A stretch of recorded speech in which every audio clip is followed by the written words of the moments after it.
Torque.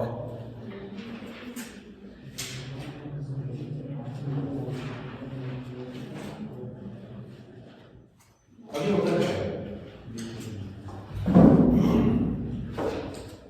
हमने इसके बारे में कुछ पढ़ा था पहले टॉर्क के बारे में नहीं। अगर किसी चीज को घुमाना है, चलाना नहीं, तो हम उसे टॉर्क देते हैं। मेरे कहने का मतलब ये है, ऐसा मान लो देख लीजिए कि ये एक डस्टर है और तुम चाहते हो कि ये चीज सिर्फ घूमे, तो हम इसमें टॉर्क देते हैं। ठीक है, हमने क्या किया है, ऐसा मान लीजिए थोड़ी देर के लिए कि इस डस्टर को, ये जहाँ पे मैंने उंगलियां लगा रखी हैं, हम इस डस्टर को इसके अबाउट घुमाना चाहते हैं, इन उंगलियों के अबाउट घुमाना चाहते हैं। तो इस पर एक टॉर्क लग रहा है, तो हमें दिख ही रहा है कि एक्चुअली ये जो डस्टर है वो घूम रहा है। ऐसी कौन सी चीज़ है जो कि इस पर टॉर्क दे रही है? टॉर्क का मतलब होता है वो फोर्स जिसकी वजह से कोई चीज़ घूमे। इस पर ऐसी कौन सी चीज़ है जो अभी टॉर्क दे रही है, जिस वजह से एक्चुअली ये डस्टर घूम रहा है? तो हो सकते हैं फोर्स ड्यू टू ग्रेविटी। अब एक बड़ी इंपॉर्टेंट बात है, फोर्स ड्यू टू ग्रेविटी की वजह से इस पर टॉर्क हो भी सकता है और इस पर टॉर्क नहीं भी हो सकता है, ऐसा कंसिडर करो। ठीक है, मान लेते हैं थोड़ी देर के लिए कि एक्चुअली हमने जो है यहाँ पे पकड़ा हुआ है इसको इस तरीके से, इस तरीके से, तो क्या इस पर टॉर्क लग रहा है? नहीं, इस पर टॉर्क अभी नहीं लग रहा है। तो एक्चुअली ये डिपेंड करता है कि एक्चुअली एक्सिस ऑफ रोटेशन क्या होगा। ठीक है, तो एक्सिस ऑफ रोटेशन की वजह से हम कह सकते हैं फोर्स ड्यू टू ग्रेविटी इस पर टॉर्क लगाएगी। आई थिंक समझ में आ रही है?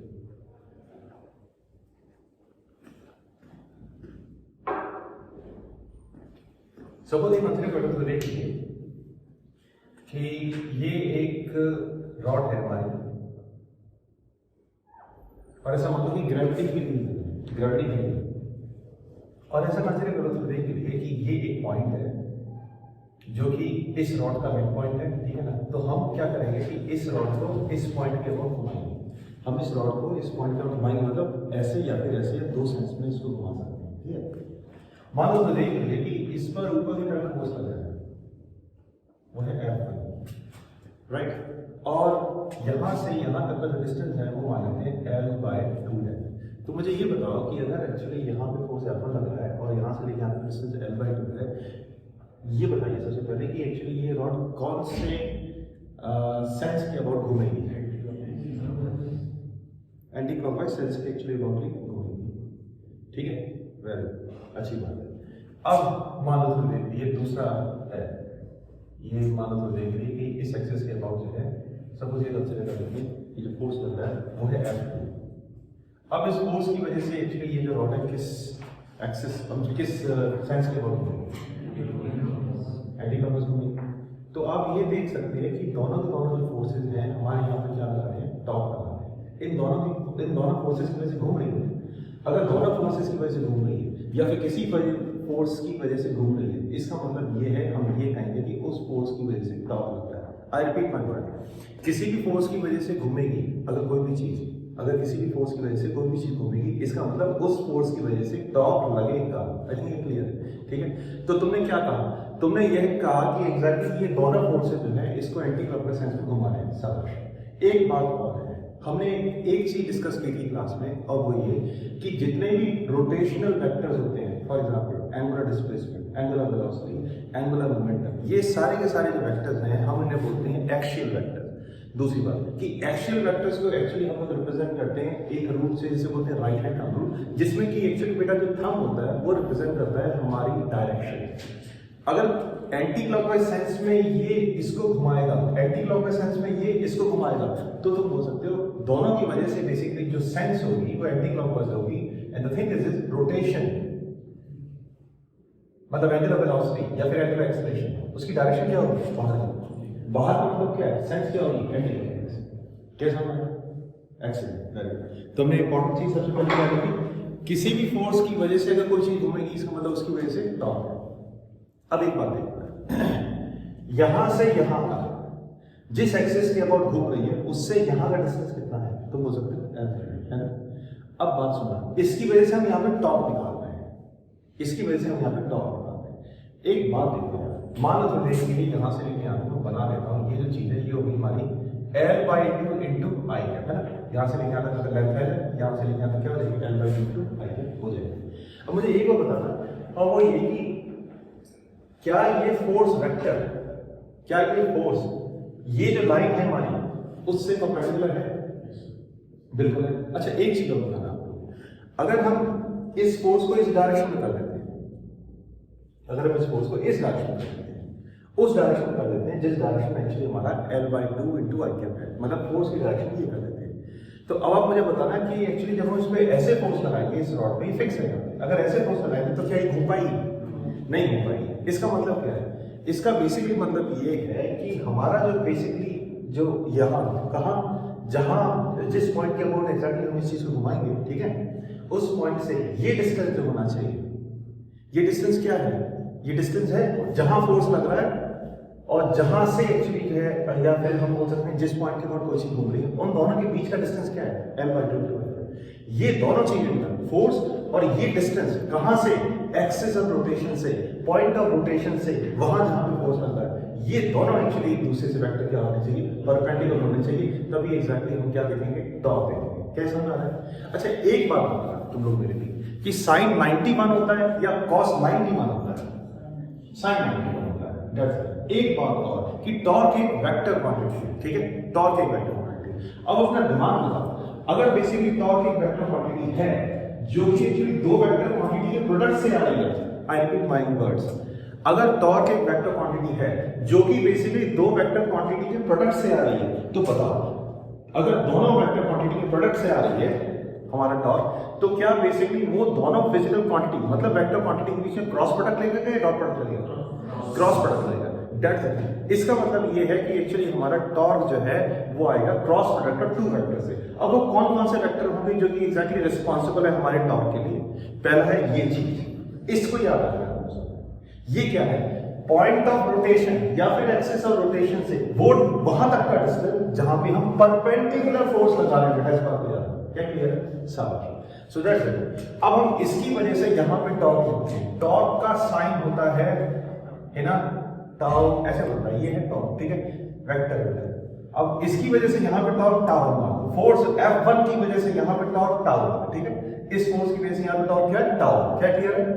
शाबाश। तो हम इसको ऐसे लिख सकते हैं वेक्टर F1 या फिर F1 इंटू जे कैप, F1 इंटू जे कैप। क्या समझ आ रहा है? क्लियर? एक्सीलेंट। अब देखो क्या होगा, एक बात बताओ, दिमाग लगाओ, अगर मैं ये कह रहा हूं कि इन दोनों के वेक्टर प्रोडक्ट से बेसिकली टॉर्क आएगा, तो क्या बेटा L/2 इंटू आई कैप इंटू F1 इंटू जे कैप होगा? मतलब ये चीज पहले आएगी या बाद में आएगी? L/2 आई कैप इंटू F1 इंटू जे कैप, या फिर ऐसा होगा कि F1 इंटू जे कैप इंटू L/2 इंटू आई कैप आएगा? कौन सा वेक्टर इन दोनों में से पहले आएगा, सो दैट कि हमारे टॉर्क की सेंस हो एंटीक्लॉकवाइज? L/2 पहले आएगा, बिल्कुल सही था। तो टाउ 1 जो हो जाएगा तुम्हारा वो हो जाएगा L/2 into I cap multiply by F1 into J cap. क्या क्लियर है? समझ में आ गया? अब एक चीज और तुम देख रहे हो बहुत अच्छी तरीके से कि आई कैप और जे कैप एक दूसरे से क्या होते हैं? परपेंडिकुलर होते हैं। अच्छा आई कैप और जे कैप का क्रॉस प्रोडक्ट क्या होगा? आई कैप प्लस जे कैप किसके बराबर होता है? के कैप होता। सो दैट्स व्हाई एग्जैक्टली हमने क्या देखा कि टॉर्क आ रहा है कहां पे? अबाउट के कैप। और के कैप का मतलब क्या है कि टॉर्क की एग्जैक्टली सेंस क्या है? Anti clockwise. क्या क्लियर है? शाबाश। सो हमने क्या लिख दिया? L इंटू F1/2 इंटू के कैप, के ये बराबर आ गया। क्या क्लियर? समझ आ रहा? इसी तरीके से अब तुम मुझे ये बताओ कि एक्चुअली इस फोर्स की वजह से यहां टॉर्क निकालना चाहते हो तो क्या करोगे? तो बोलोगे, देखो सुनते रहो, दिमाग सोचो, तो मैं ये बोलना चाहिए सर पहले तो इसकी वजह से हम यहाँ पे टॉर्क टाउ 2 लिख देते हैं। अब बताओ, मान लो इसकी वजह से यहां पे टॉर्क है टाउ 2 इक्वल टू क्या हो जाएगा? शाबाश। L/2 इंटू क्या बोला तुमने? Minus I cap. Excellent. Into F2 minus I cap, क्योंकि तुम जानते हो minus I cap cross minus I cap के कैप के बराबर होता है। मैं कह रहा था कुछ नहीं। सो ये जो चीज है हो जाएगा हमारा क्या? L इंटू F2/2 इंटू के कैप के बराबर। क्या किया? तो अब हुआ क्या बेटे कि इन दोनों बेसिकली टॉर्क्स को हम क्या कर देते हैं? ऐड कर देते हैं। अगर हम दोनों टॉर्क को ऐड कर देंगे सो बेसिकली क्या आ जाएगा? टोटल टॉर्क आ गया, वो आ गया हमारा टाउ 1 प्लस ऑफ टाउ 2 के बराबर। कैसे होना है?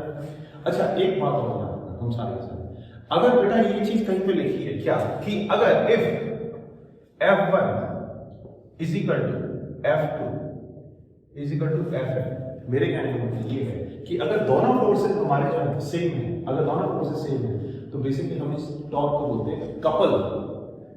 ये वो कपल नहीं है जो कि एग्जैक्टली शादी के बाद बोलते हैं ये वी आर कपल्स।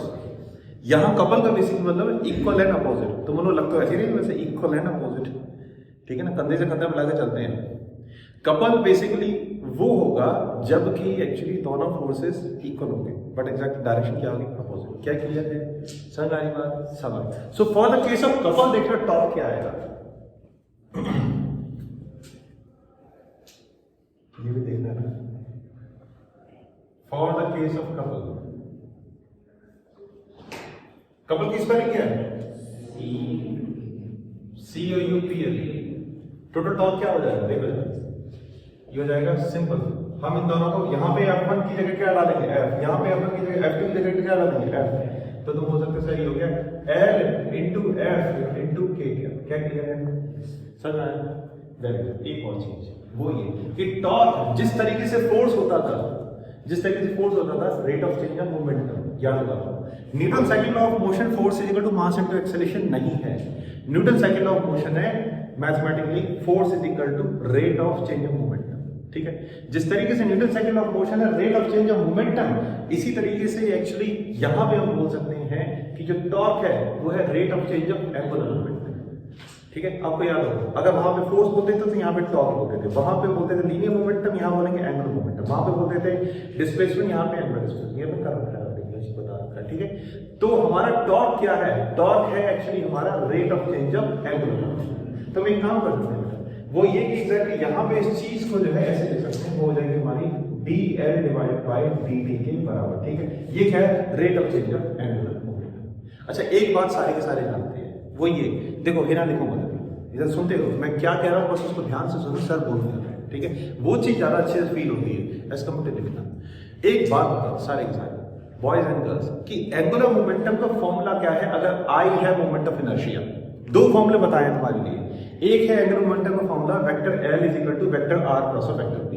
दूसरा वाला फॉर्मूला पता है L is equal to I into, एक है vector L is equal to vector R cross vector P, एक है L is equal to I into omega. Excellent, L is equal to I into omega, समझ रहे हो, very good.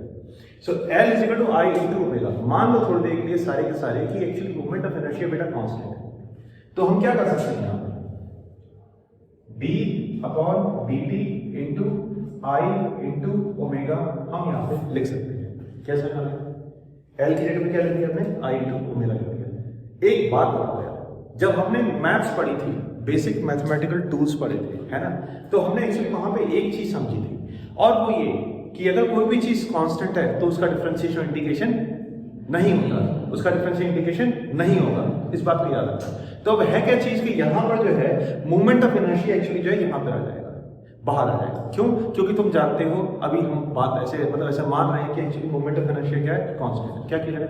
तो हम एक और काम कर सकते हैं, वो ये कि इसको वैसे लिख सकते हैं कि टॉर्क इज इक्वल क्या हो जाएगा, I omega upon of T या फिर D omega by D T. Angular velocity with respect to time क्या होती है, D omega by D T क्या होती है, एंगुलर एक्सेलरेशन। सो बेसिकली जो है हमारे पास एक और फॉर्मूला आ गया, ये हो गया torque is equal to I into alpha.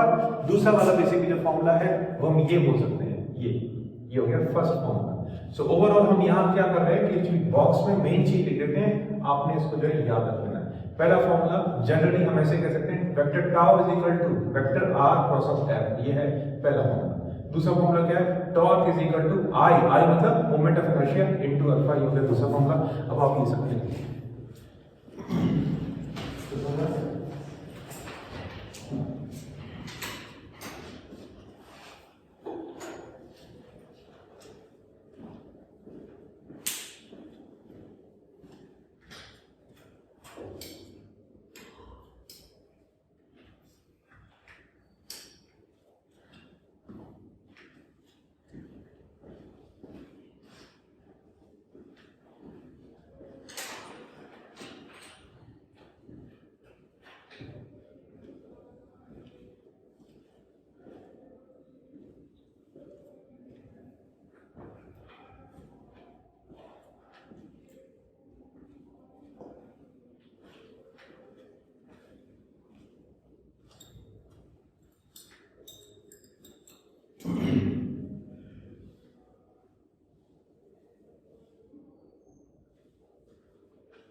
आज की क्लास 4:30 से 5:30 होगी।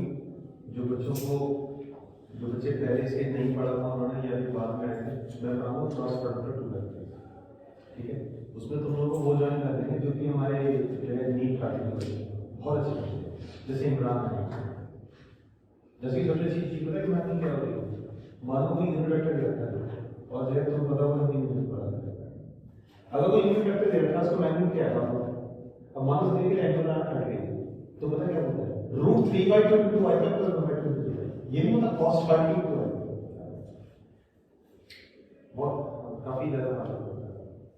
हो गया एक्सीलेंट।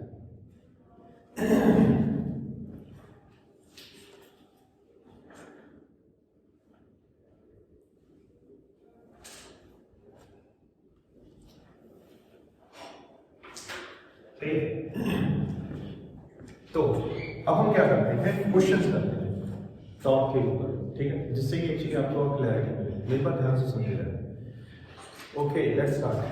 सपोज ये कंसिडर करो थोड़ी के लिए कि हमारे पास में एक डिस्क है, ऐसा मान लो थोड़ी के लिए हमारे पास में एक डिस्क है।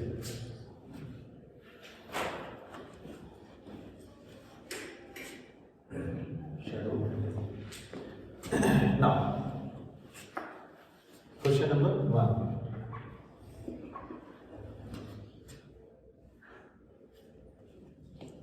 ये हमारी डिस्क, ये बताओ कि अगर डिस्क का मोमेंट ऑफ इनर्शिया देखना है, सेंटर के अबाउट क्या होता है, mr²/2। शाबाश।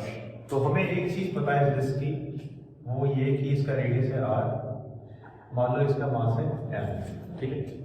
अब एक और चीज ये कंसिडर कर लो के लिए कि हम यहाँ पर एक फोर्स लगा रहे हैं, बट जो फोर्स लगा रहे हैं वो ऐसे नहीं लगा रहे हैं ऊपर की तरफ, ऐसे लगा रहे हैं मान लो, ठीक है। ये जो फोर्स हमने लगाया है ये मान लो फोर्स है, ये फोर्स वेक्टर मान लेते हैं। अब ये जो फोर्स वेक्टर है इसका बेसिकली क्या होगा, इसके दो कंपोनेंट्स होते हैं, इसका एक कंपोनेंट हो जाएगा इसके अबाउट, इसका एक कंपोनेंट हो जाएगा ऐसे, क्या कहते हैं सवाल। यहां से लेके यहां तक का डिस्टेंस क्या होगा, तो जो यहां से यहां तक का डिस्टेंस, मतलब ये डिस्टेंस हो जाएगा हमारा कितना, तो हो सकता है सर r into i का भी डिस्टेंस आता हो जाएगा सवाल। तो ये डिस्टेंस हो गया हमारा r into i के बराबर। दूसरी बात ऐसा मान लो कि हमने एक और फोर्स लगाया, हमने एक्चुअली एक फोर्स लगाया है इस डायरेक्शन में ऊपर की तरफ। ये फोर्स जो ऊपर की तरफ लग रहा है, इस फोर्स को हमने लिखा है मान लो F2 into J के बराबर, ठीक है बेटा। एक फोर्स ऊपर की तरफ लग रहा है। एक बात बताना तुमको, सिंपल चीज, ठीक है, उसके बाद हम फॉर्म करेंगे। पहले तुम्हें फीलिंग आनी चाहिए कि यार वो क्या रहा है, राइट। पहले मुझे ये बताओ, ये जो फोर्स है वेक्टर F1, राइट, ऐसा मान लेते हैं ये फोर्स वेक्टर F1 दो कंपोनेंट्स बना रहा है, मतलब इसके दो कंपोनेंट्स हैं, एक इस डायरेक्शन में एक इस डायरेक्शन में। सो यू टेल मी कि यार कौन से फोर्स की वजह से, मतलब वेक्टर F1 के एग्जैक्टली कौन से कंपोनेंट की वजह से यहाँ पे टॉर्क लगेगा, क्या वो F1 cos थीटा होगा। अच्छा एक बात वहाँ याद रखें हम सारे के सारे, कभी भी कंपोनेंट को ऐसे मत लो वेक्टर, जो मैं देख रहा हूँ कि मोस्टली स्टूडेंट यहाँ पे बोलते हैं, कैसे cos नहीं, पूरी चीज F1 cos theta, F1 sin theta, ये दो कंपोनेंट्स। F1 cos थीटा कौन से एक्सिस के अबाउट है, x axis. F1 sin theta कौन से एक्सिस के अबाउट है, y एक्सिस। सो बेसिकली इन दोनों में मतलब F1 cos थीटा में F1 sin थीटा में कौन सा एग्जैक्ट फोर्स है जो घुमाएगा इसको, of course F1 sin theta, very good, F1 sin theta. एक बात होती है कि F1 sin थीटा का बेसिकली इसके साथ में एंगल कितना बन रहा है, 90, क्या है, सब एक्सीलेंट। अब इसी तरीके से एक बात बताओ कि F2 वाला फोर्स एक्चुअली इस डिस्क के लिए कौन से सेंस के अबाउट घुमा रहा है, क्या एक्सीलेंट। और इसी तरह से ये F1 वाला कौन से सेंस के अबाउट घुमाएगा, एंटी क्लॉकवाइज। एक बात और बताऊंगा, बहुत ध्यान से सुनना। देखो एक चीज बताओ मेरे लिए कि ये दोनों जो है, ये तो इसको घुमा रहा है, ये वाला फोर्स का ये कंपोनेंट इसको घुमा रहा है एंटी क्लॉकवाइज सेंस में, जैसे आपने बोला बिल्कुल सही कहा। इसी तरीके से एक्चुअली ये वाला फोर्स इसको घुमा रहा है कौन सी सेंस में, क्लॉकवाइज सेंस में। Very good. अच्छा एक बात बताना यार, अगर मान लो थोड़ी देर के लिए दोनों फोर्सेस F1 sin थीटा और F2, अगर ये दोनों फोर्सेस बराबर होते, मतलब F1 sin थीटा बेटा F2 के बराबर होता, तो क्या ये चीज घूम पाती? कितने लोग बोले हाथ बात कर रहे हैं, क्या बात है, एक्सीलेंट। नहीं घूम पाती, क्यों? क्योंकि तुम बोल सकते हो दोनों की घुमाने की टेंडेंसी है, लेकिन दोनों की वजह से बेसिकली जो फोर्स लगेगा जो कि घुमाता है, जिसे हम टॉर्क बोलते हैं, वो जीरो हो जाएगा। एक्सीलेंट, क्या समझ आ गया? Very good. अच्छा सुना ना, बताओ टॉर्क निकालते हैं, इसमें टोटल टॉर्क क्या होगा। ऐसा मान लेते हैं थोड़ी देर के लिए कि इसका ये कंपोनेंट ज्यादा है एज कंपेयर टू ये चीज। अगर इसका ये कंपोनेंट इससे ज्यादा है तो बताओ ये डिस्क कौन सी सेंस में घूमेगी? एंटी क्लॉकवाइज सेंस में घूमेगी। और हमें क्या निकालना है यहाँ पर कि एंगुलर एक्सेलरेशन क्या आएगी। तुम बोलोगे पवन सर जो भी आएगी आपकी एंगुलर एक्सेलरेशन की सेंस भी एंटी क्लॉकवाइज होगी, क्योंकि उसी सेंस में क्या है? टॉर्क है। ये इसी तरीके से था गर्म नाम बेटा आपका, इसी तरीके से जिस तरीके से हमारा फोर्स का कॉन्सेप्ट था, जिस डायरेक्शन में नेट फोर्स होगा, ठीक है बेटा, उसी डायरेक्शन में एक्चुअली क्या होगा कि जो है एक्सेलरेशन।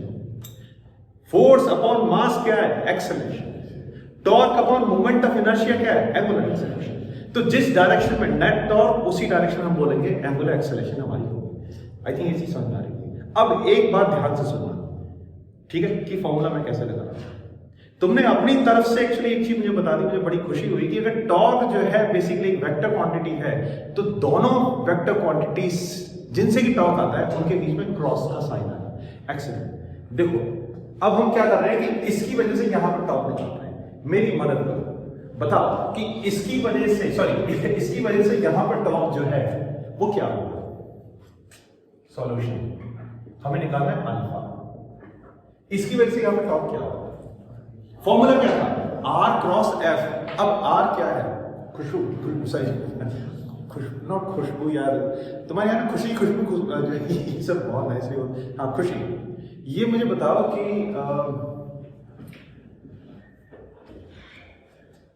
क्या पूछा? हाँ टॉर्क। तो मुझे ये बताओ कि कि जैसे क्या लिखोगे इसकी वजह से यहाँ टॉर्क क्या है? कुछ और पूछा था ऐसे है ना, इसकी वजह से क्या बताओ क्या है? हम कौन सा फोर्स लेंगे? हम F1 का कौन सा कंपोनेंट लेंगे? F1 sin थीटा या F1 cos theta? F1 sin theta component लेंगे। अब F1 sin थीटा कंपोनेंट की डायरेक्शन क्या है? J कैप की I कैप? J cap. शाबाश। तो इसकी वजह से यहां पर जो टॉर्क आएगा मान लो टाउ है, ठीक है। कैसे लिखने पता है समीक्षा? सिंपल ऐसे लिख देंगे पहले तो vector R cross of vector F1। सुनते ना नाम क्रॉस प्रोडक्ट ऑफ वेक्टर का हमें फॉर्मूला पता है क्या होता है, डेफिनेशन पता है हमें क्या होती है? Cross product of two vector can be defined as product of magnitude. भाई दोनों का मैग्नीट्यूड क्या होगा? RF1 into sine of minimum angle between them. इन दोनों के बीच में R के और F के बीच में क्या बताया था? दो वेक्टर्स के बीच में एंगल, मतलब दोनों की डायरेक्शंस के बीच में। आई रिपीट माय वर्ड, दो वेक्टर्स हैं, एक ये है एक ये है। ये दोनों के वेक्टर्स के बीच में एंगल मतलब इन दोनों की डायरेक्शंस के बीच में। सो बेसिकली इन दोनों की डायरेक्शन के बीच में एंगल क्या है? थीटा। और तो बेटा मिनिमम एंगल लिखना है RF1 sin थीटा। ये क्या हो गया?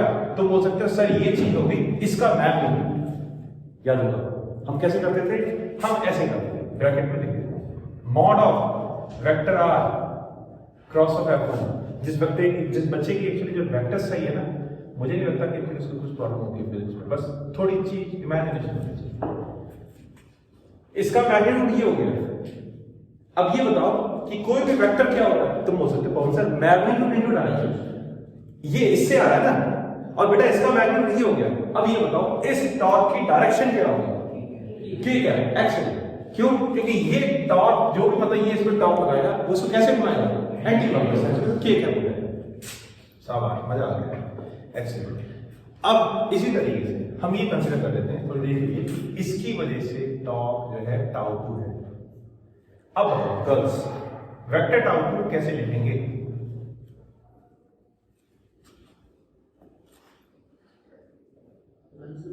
नहीं बता तुम बता दो, कोई बात नहीं, मेरे तो नॉट सेम ही है।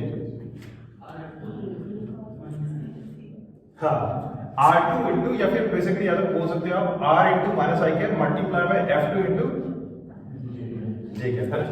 दोनों के बीच में एंगल लॉजिकल बात है, 90 डिग्री का, तो जो है ऐसे लिखने की जरूरत है। तो ये क्या हो जाएगा? Minus I cap cross J cap क्या हो जाता है? माइनस के। सो यहाँ पे एक्चुअली हम ये लिख सकते हैं, ये हो जाएगा, देखो ऐसे लिखोगे तो भी टाइम वेस्ट है, R F2 इंटू साइन 90। बेटा इन दोनों के बीच में एंगल क्या है 90 का है ना। देखो ये जो चीज है ये वाला जो बेसिकली वेक्टर है उसकी डायरेक्शन क्या है ये, इन दोनों के बीच में एंगल क्या है 90 degree. That's it. r into f into sin 90 degree क्या हो गया माइनस ऑफ a के बराबर। क्या समझ रहा है पक्का दोनों गर्ल्स नहीं समझ रहा है ना नहीं आता अरे सच्ची। और मुस्कान मुस्कान नहीं है खुशबू क्लियर है। गर्मी बहुत हो रही है नहीं लगती एसी चला रहे हैं हम बेटा प्यार से ऐसे ही करते बेटा। So, अब है क्या चीज टोटल टॉर्क क्या हो जाएगा टोटल टॉर्क हो जाएगा हमारा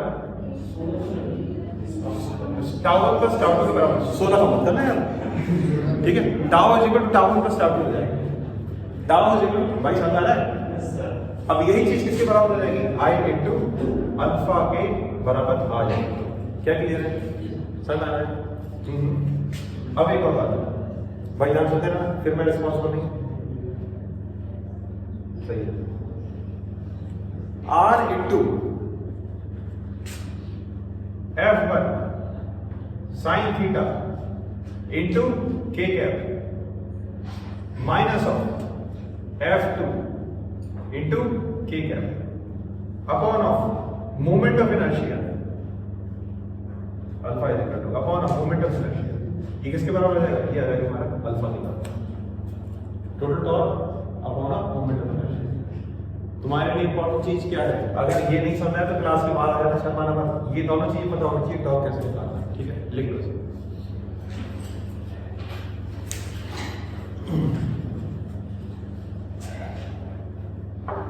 इसको नीचे कर देना है इतनी गर्मी लग रही है सोलर का होता है टर्न मोड में नहीं है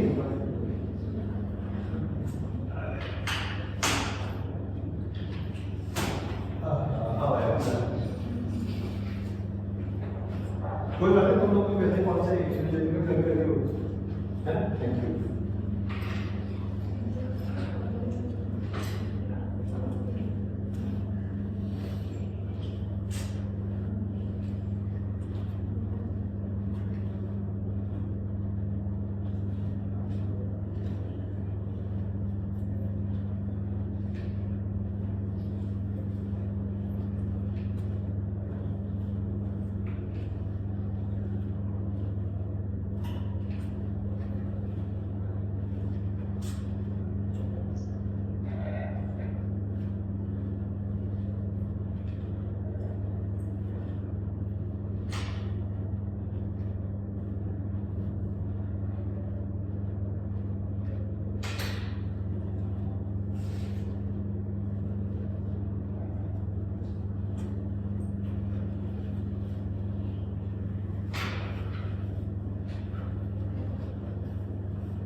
क्या क्लास है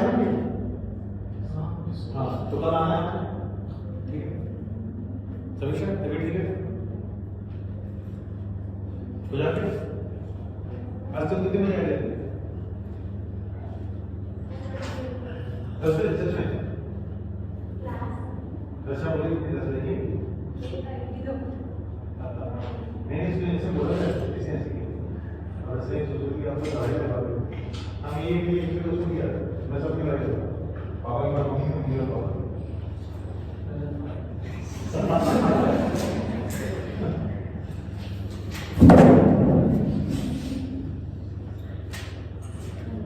हो गया चलो लिख लो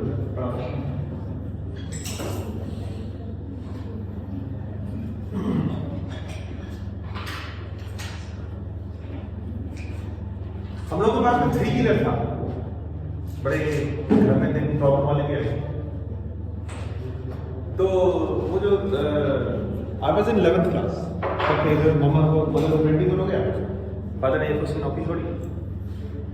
उस 3 व्हीलर में बेसिकली जो इंजन था उसको स्टार्ट करने का कभी कभी हिसाब किताब ऐसे होता था कि उसमें एक रस्सी लगाई जाती थी, इंजन के आगे एक रस्सी होती थी, लपेट देते थे, और उसके बाद में रस्सी को एक लकड़ी की चीज होती थी, हैंडल टाइप का मान लो, लकड़ी को उसकी हैंडल से हम क्या करते थे कि उस रस्सी को खींचते थे। जब रस्सी को खींचते थे तो टॉप लगा, लेकिन बहुत दम लगा, मैं मेरे पापा जी मिलकर एक घंटे से खींचते थे। तो हम क्या कर रहे हैं कि इसी की जैसी चीज करते हैं। मान लो एक पुली है, और पुली जो है हमारी उसके ऊपर रस्सी लपेटी हुई है, ध्यान सुनते रहना। और हम ये कंसीडर कर रहे हैं कि जो रस्सी है वो है हमारी क्या, मास है। ऐसा मान लो रस्सी क्या है, मास है, ठीक है, ध्यान सुनते रहना। क्वेश्चन सेकंड, ये मान लो ये है एक आपकी पुली, पुली मतलब डिस्क, डिस्क मतलब डिस्क का मोमेंट ऑफ इनर्शिया कितना होता है, mr²/2 सब। तो इसका कुछ मास है हमारी इस डिस्क का, यहां से लेके यहां तक का रेडियस है इसका r, और लाइकवाइज इसका जो मास दे रखा है आपने वो दे रखा है कितना, m के बराबर। ओके, नाउ द नेक्स्ट, मान लो भरने के लिए कि इसके ऊपर जो है हमारी रस्सी लपेटी हुई है, इस तरीके से एक्चुअली जो है ये मान लो रस्सी लपेटी हुई है, ठीक है बेटे। अब ऐसे कंसीडर करो भरने के लिए कि तुम क्या कर रहे हो, इसको ऐसे खींच रहे हो, तुम यहां पे खड़े हो, मान लो भरने के लिए ये तुम ऐसा कंसीडर कर लो कि ये आप हो और ये है आपके हाथ, कुछ ज्यादा बड़े हो गए, ठीक है। तो अब आप क्या कर रहे हो कि इसको खींच रहे हो। अगर हम रस्सी को खींच रहे हैं, खींचने का मतलब क्या है, टेंशन। हम सब जानते हैं कि एग्जैक्टली जो स्ट्रिंग्स होती हैं हमारी वो क्या देती है, टेंशन। तो हम रस्सी को खींच रहे हैं इस, और किस डायरेक्शन में खींच रहे हैं, हाथ से पकड़ के नीचे खींच रहे हैं। इसका मतलब ये है कि हमारे हाथ की वजह से रस्सी में फोर्स लगेगा नीचे, ठीक है। और टेंशन क्या है, T, रस्सी खींची हुई है। अब मुझे ये बताओ कि इस पूरी रस्सी की वजह से यहां पे टॉर्क आएगा तो उसकी सेंस क्या होगी। देखो हमसे खींचेंगे तो ये घूमेगा, कैसे घूमेगा, क्लॉकवाइज के एंटी क्लॉकवाइज, क्या बात है, एक्सीलेंट, एंटी क्लॉकवाइज सेंस में एक्चुअली घूम रहा है। दूसरी बात ये बताओ कि एक्चुअली जो टॉर्क है वो कौन से फोर्स की वजह से आ रहा है, ऐसे कौन सी चीज है जिसकी वजह से बेसिकली ये चीज बेटा घूमेगी, इसमें एंगुलर एक्सेलरेशन आएगी, टेंशन आएगी। तो हमें क्या करना है, यहां पर निकालनी है angular acceleration, simple question. Alpha निकालना है, क्या होगा, तो बोल सकते हो सर हमें सबसे पहले ये पता होना चाहिए कि बेसिकली टॉर्क का फॉर्मूला क्या है और हम कैसे लगाएंगे इसके लिए, ठीक है।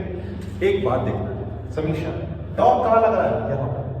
ये एक्चुअली पुली किस पॉइंट के अबाउट घूम रही है, यहां पर, जिस मैंने क्या बोला था जब स्टार्ट किया था, जिस पॉइंट के अबाउट घूम रही है, सुनते रहो, जिस पॉइंट के अबाउट घूम रही है उस पॉइंट से यहां तक का डिस्टेंस है, पॉइंट ऑफ रोटेशन या फिर एक्सिस ऑफ रोटेशन, सब लोग प्लीज ध्यान सुनना, पॉइंट ऑफ रोटेशन और एक्सिस ऑफ रोटेशन से डिस्टेंस वहां तक का ले रहे हैं जहां पर एक्चुअली फोर्स लग रहा है। तो यहां पर फोर्स लग रहा है, कितना फोर्स लग रहा है, टेंशन। अब टेंशन की डायरेक्शन यहां पे क्या होगी, नीचे की तरफ, याद रखना यहां पे टेंशन डायरेक्शन होगी नीचे की तरफ। और ये एग्जैक्टली यहां से लेके यहां तक distance with vector sine actually हम कैसे लिख सकते हैं, r × -i हम लिख सकते हैं, क्या क्लियर। तो अब हमें ये बताना है मतलब आपको कि एग्जैक्टली टॉर्क क्या होगा, टॉर्क का फॉर्मूला क्या होता है, r × f। अब यहाँ पे r क्या है, ये है, क्या लिखोगे, r × कौन सा क्या, -i cap, multiply by force की जगह क्या लिखोगे, t × शाबाश, t × -i कैप। और तुम लोगों ने पहले ही मुझे बता दिया एक्चुअली कि जो है हमारा जो टॉर्क है उसकी सेंस होगी एंटी क्लॉकवाइज, मतलब बाहर की तरफ आएगा। एक काम यहीं पर इस पूरी इक्वेशन को mr²/2 से डिवाइड कर देते हैं। अगर mr²/2 से इस इक्वेशन को डिवाइड कर देंगे तो आंसर क्या आएगा, अल्फा, क्योंकि torque upon moment of inertia क्या होता है, अल्फा होता है। कैसे आ रहा है, एक्सेल। तो हमने जब डिवाइड कर दिया mr²/2 से तो याद रखना ये 2 पर आ जाएगा, मैथ्स सही से करनी है बस तुम्हें। सो 2 पर आ जाएगा, यहाँ पे क्या है mr², यहाँ पे क्या है mr², और यहाँ पे हमने 2 लिख दिया, समझ आ रहा है। तो ये क्या आ गया हमारा, ये आ गया हमारा अल्फा। क्वेश्चन हो गया सॉल्व, क्या क्लियर। एक बात और याद रखना, वैसे तो मुझे बता सकते हो ये बात, अगर मैं आपसे ये पूछूं कि यहां पर इस पॉइंट पर टेंशन की डायरेक्शन क्या होगी, तो बताओ क्या होगी, यहां पर माइनस, शाबाश। हर जगह पे टेंशन होगी और हर जगह पे जो टेंशन होगी उसकी डायरेक्शन निकालने के लिए तुम्हें क्या खींचना है, टेंजेंट खींचना है उस पॉइंट।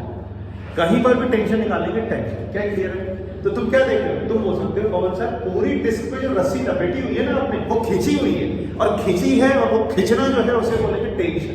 तो तुम बोल सकते हो अलग अलग डायरेक्शन पे, मतलब अलग अलग पॉइंट्स पे हमारी डिस्क की टेंशन अलग अलग है, लेकिन टॉर्क अगर आप देखो तो हजर क्या है, सेम, आर इंटू टेंशन, ठीक हो जाएगा हमारा टॉर्क। क्या किया है, एक्सीडेंट बना देता है।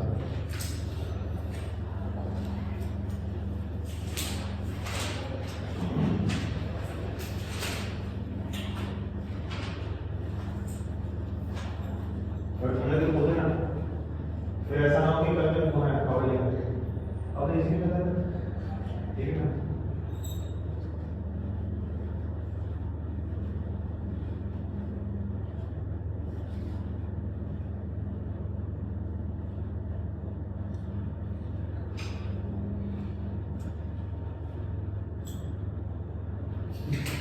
कितना नहीं हिसाब होता है, जब गर्मियां होती है तो लगता है कि बहुत ठंड पड़े अच्छी बात है, और जब ठंड होती है तो ऐसा लगता है गर्मी पड़े।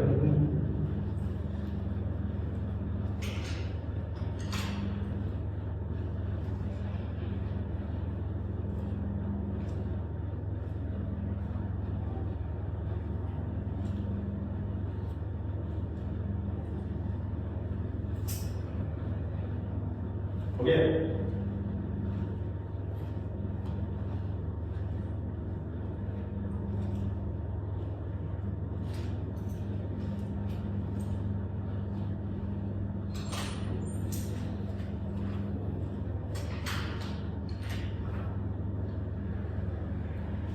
Done. Okay. Now next. ठीक है बेटा, सिद्धार्थ। Okay. मान लो देखिए कि कितना टाइम है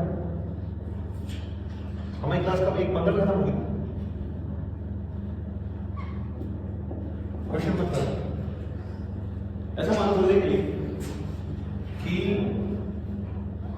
हमारे पास में ये एक पुली है, इसका मास है कुछ, इसका मास है कैपिटल, इसका रेडियस है r, ठीक है।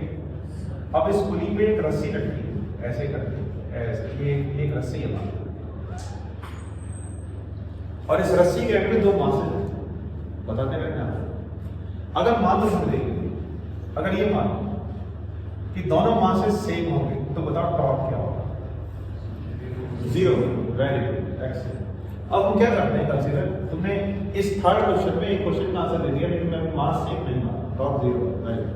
वैसे मान लो देखिए, ऐसे मान लो देखिए कि यहाँ मेरा मास है वो m1 है, तुम उसको कुछ भी ले लेते, ठीक है, हम एक जनरल आइडिया करते हैं, और यहाँ मास है m, क्लियर है, और यहाँ से लेके यहाँ तक का डिस्टेंस हमें r दे रखा है, राइट। हमें 2 चीजें निकालनी है। सबसे पहले चीज हमें ये निकालनी है कि अल्फा क्या होगा, और उसके बाद हमें ये निकालना है कि एक्सेलरेशन क्या होगी। ये मैं निकालता हूं, तुम बहुत ध्यान से देखो कि कर क्या है। एक बात सुनो, अगर ये मास ज्यादा है इससे, तो ये बताओ कि एक्चुअली ये चीज की घूमने की सेंस क्या होगी? डिस्क के क्लॉकवाइज, एंटी क्लॉकवाइज, बिल्कुल। अच्छा एक बात और बताओ, मान लो तुम देख रही ये 2 पॉइंट्स हो गए डिस्क के ऊपर, ठीक है, या फिर रस्सी के ऊपर बना, देखो डिस्क के बिल्कुल एंड पे नहीं तो पॉइंट बना रखी है, अगर डिस्क के एंड पे बना मान लो, या फिर रस्सी के एग्जैक्टली पे बना, कोई फर्क नहीं पड़ता है ना। ये दोनों पॉइंट्स एक्चुअली हम ऐसे मान रहे हैं कि ये एंड्स पे, राइट। अब मुझे एक चीज और बताना, मान लो फिर देख लीजिए कि एक्चुअली जो है ये नीचे की तरफ आ रहा है, भाई इसका जो है मास ज्यादा है, इसका मास कम है तो नीचे आएगा, एक्सेलरेट होगा, और ये ऊपर की तरफ आएगा। क्वेश्चन ये है कि अगर जितनी इसकी एक्सेलरेशन होगी, क्या हम कह सकते हैं कि इस रस्सी के इस पॉइंट की भी उतनी एक्सेलरेशन होगी? आई रिपीट माय क्वेश्चन, अगर ये कुछ एक्सेलरेशन से नीचे आ रहा है तो ये उतने से ऊपर जाएगा, ये हमने कर रखा है इसमें न्यूटन लॉज ऑफ मोशन। मेरा क्वेश्चन ये है कि अगर ये नीचे की तरफ आ रहा है, सो कैन वी से दिस थिंग कि इसकी एक्सेलरेशन जो होगी वो नीचे की तरफ उतनी होगी जितनी कि इस रस्सी की है, या फिर इस ब्लॉक की है, या इसकी एक्सेलरेशन पर उतनी होगी जितनी की रस्सी के ऊपर है या फिर ब्लॉक के ऊपर है? Yes sir, we can say this thing, right. एक बात और, आप लोग एक फॉर्मूला जानते हो, v = r × ओमेगा, ठीक है। अगर मान लो एंगुलर वेलोसिटी ओमेगा है और यहाँ पे हमें स्पीड निकालनी है, तो तुम हो सकते हो अगर एंगुलर वेलोसिटी ओमेगा है, स्पीड निकालनी है, तो आप r × ओमेगा से निकाल सकते हैं। दूसरी बात, एक बात सुनना चाहूंगा, अगर हम एक्चुअली यहाँ पे एंगुलर एक्सेलरेशन निकाल दें तो क्या ए नहीं निकाल सकते? ए मतलब एक्सेलरेशन, टेंजेंशियल एक्सेलरेशन। बिल्कुल। किससे मल्टीप्लाई कर रहे हैं अल्फा को कि ए आ गया? आर से। अगर हम एक्चुअली अल्फा के लिए आर से मल्टीप्लाई कर देते हैं तो ए आ जाएगा। ठीक है, एक्सेलरेशन। अब हम शुरू करते हैं। सुना? अच्छा एक बात बताओ यार, एक बात बहुत ध्यान से सुनना, उसके बाद बताओ। आपने ये बोल दिया ये चीज नीचे की तरफ जा रही है, ये चीज ऊपर की तरफ जा रही है, क्योंकि सर इसका मास ज्यादा है, इसका मास कम है। ठीक है, और आपने बोला कि इसमें टॉर्क लगेगा। एक बात सुनो, यहां से लेके यहां तक और यहां से लेके यहां तक जो टेंशन होगी सेम ही होगी, क्योंकि मास प्लस स्ट्रिंग की टेंशन हर जगह क्या होती है? सेम। एक बात सोचना जसवीर और सारी की सारी, और वो ये कि अगर यहां पर देखो, आपने इससे पहले एक और केस मुझे बता दिया था। ठीक है, आपने क्या बताया था? आपने ये बोला था कि अगर दोनों के पास सेम होगी तो टेंशन क्या होगी? सर बताओ क्या होगा? जीरो। एक बात अपने दिमाग से सोचना बेटा, मान लो थोड़ी देर के लिए कि इस पॉइंट पे जो नीचे टेंशन लग रही है और इस पॉइंट पे जो नीचे टेंशन लग रही है, अगर वो दोनों टेंशन सेम हुई, आई रिपीट माय वर्ड्स, अगर वो दोनों टेंशन सेम हुई तो क्या हम ये बोल सकते हैं कि यहां पे टॉर्क होगा? No sir. इसका मतलब क्या है? यहां पे टेंशन ज्यादा होगी, यहां पे टेंशन कम होगी। अभी न्यूटन लॉज ऑफ मोशन का हिसाब मतलब नहीं है कि हर जगह टेंशन क्या होती थी? सेम। आपने यहां पे ये चीज देखनी है कि जहां पर टेंशन ज्यादा होगी उसी एक्चुअली हम कह सकते हैं कि उसी फोर्स की वजह से क्या होगा कि ये वैसे ही घूमना शुरू कर देगा।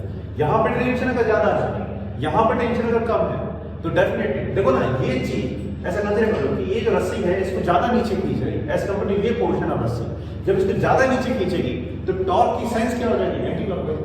तो अगर हम ये कह रहे हैं कि अगर ये चीज एंटी क्लॉकवाइज सेंस में घूमेगा विद सम टॉर्क, घूमेगा विद सम एंगुलर एक्सेलरेशन, घूमेगा, इसका बेसिकली मतलब क्या हो जाएगा कि यहां पर टेंशन क्या होगी? ज्यादा होगी, यहां पर टेंशन कम होगी। और यहां पर टेंशन ज्यादा क्यों होगी? क्योंकि यहां पर मास ज्यादा है। सो इस बात को याद रखना कि रोटेशनल डायनामिक्स में यहां पर टॉर्क, यहां पर जो टेंशन है वो क्या होगी? अलग अलग होगी। कैसे समझा? ये पहले जैसा केस नहीं है कि हम लोग क्या करते थे m2g minus of m1g upon m1 plus m2 acceleration निकाल लेते। यहां पे ऐसा नहीं है। क्या क्लियर? ठीक है, अब शुरू करते हैं। मान लो यहां पर जो टेंशन है T1 और मान लो यहां पर जो टेंशन है वो T2। अब ये चीज नीचे आ रही है, ये चीज ऊपर जा रही है। अब यहां पे लगाओ न्यूटन्स लॉ ऑफ मोशन। कैसे लगाओ? यहां पे एक्चुअली जो है कितने फोर्स लग रहे हैं? पहले ये बताओ। दो फोर्स लग रहे हैं। एग्जैक्ट, यहां पे दो फोर्स लग रहे हैं। क्या इसकी एक्सेलरेशन और इसकी एक्सेलरेशन का मैग्नीट्यूड सेम होगा? यस या नो? बिल्कुल, क्योंकि तुम बोल सकते हो रस्सी खींची हुई है तो दोनों की एक्सेलरेशन सेम होगी। राइट, तो हम इसके लिए इक्वेशन ऑफ मोशन कैसे लगा देंगे? ऐसे कि m1g माइनस और T1 इजिकल क्या हो जाएगा? m1 a के बराबर। क्या क्लियर? इसी तरीके से इसका क्या हिसाब बता लिखेंगे? एग्जैक्टली, हम लिख देंगे यहां पे T2 minus of m2g is equal to m2 a के बराबर। क्या क्लियर हो गया? एक्सेल। तो ये कौन सी होगी इक्वेशन? ये होगी एक्चुअली हमारी न्यूटन लॉ ऑफ मोशन की इक्वेशन, एक नॉर्मल ऑब्जेक्ट। क्लियर? अब हम इसका हिसाब बताते हैं। ये बताओ आप कि एक्चुअली इस पे टोटल टॉर्क की इक्वेशन क्या होगी? इसकी वजह से यहां पे टॉर्क क्या लगेगा बेटा? इस टेंशन की वजह से यहां पे टॉर्क क्या लगेगा?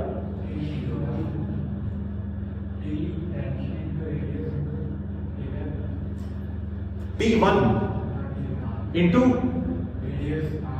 हम ऐसा बोलो वो ज्यादा सही रहेगा। तुम जो बोल रहे हो उसमें गलती नहीं, लेकिन तुम ना अगर वैसे बोलो, क्योंकि अब तुम्हारे लिए ऐसा मानो स्टार्टिंग अगर तुमने क्वेश्चन नहीं की तो तुम ऐसे कह सकते हो बेटा कि r into minus I cap into T1 into minus J cap, क्योंकि बहुत से बच्चे जो कि एग्जैक्टली डायरेक्ट नहीं कर सकते।